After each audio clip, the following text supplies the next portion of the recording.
Baruch Hashem, it is day number 315 of our daily study of Rambam, Sefer HaMitzvos. And in the 3 chapters a day study track of Mishnah Torah, we're continuing in Hilchos Sanhedrin, V'ha'Inchin HaMasurin Lohem, chapters 7, 8, and 9. Our mitzvahs today, continuing the forms of death penalty. We said there are 4 in total. Yesterday we learned 2 of the 4. Today we'll learn the other 2. Positive commandment 226 is to carry out when necessary, when deemed necessary by the Torah for certain offenses, the form of death penalty, which is decapitation with a sword. Again, I'm not going to get into the gruesome details, but if you're very interested, you can learn it in these chapters of Mishnah Torah. Positive commandment 227 is the 4th form of death penalty, is death by strangulation. No, it's not hanging, it is strangulation. It's not done by hanging, it's done another way. And again, you can, these sources are online, you can learn them. Okay, positive commandment 230 is the mitzvah to hang, and just hold on because I'm going to explain what this means, to hang the corpses of certain criminals who are executed by the courts. Okay. This is not death by hanging.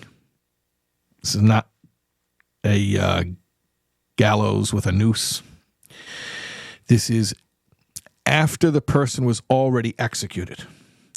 His body is hung up on display, so to speak, as a form of further punishment.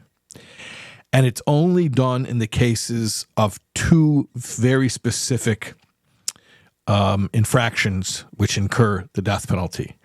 Those are idol worship and blasphemy. So following the execution of such a person, their corpse is hung up, like elevated, like out on display, but it is done ever so briefly. It is hung up right before sunset and then taken right down.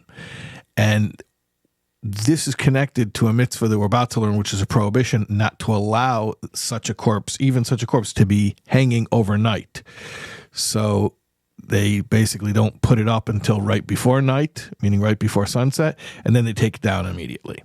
So, in other words, to just conform to the bare minimum of doing this mitzvah. Okay, positive commandment 231 is to bury the dead. And why are we learning this here? Why? Because the source for the mitzvah to bury the dead is actually the mitzvah to bury those who were executed by the court.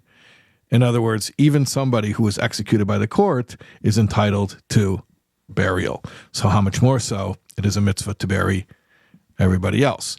And this is also the source of the concept of a mace mitzvah. Mace means a dead person. Mitzvah is a mitzvah. Somebody who is found, a corpse who is found, and there's no one tending to the corpse, so it becomes an obligation on whoever first finds this corpse to make sure that the corpse is buried. And it is a tradition, a time-honored tradition in Jewish society to take this mitzvah very seriously, and that anybody who is in a position to be responsible to take care of the burial of someone who doesn't have anyone else to take care of it is obligated to do so. And it's very honorable to follow through on that obligation. Not to mention, it's a literal obligation if you're the one who is in a position to do this. Okay.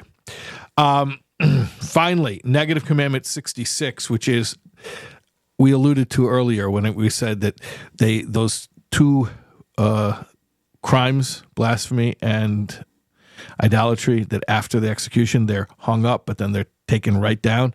So, and I mentioned because you're not allowed to leave them hanging overnight. So that's negative commandment 66, is the prohibition not to allow those corpses to be left hanging overnight. And this, by the way, is the source for the general concept not to allow a corpse to be unburied overnight.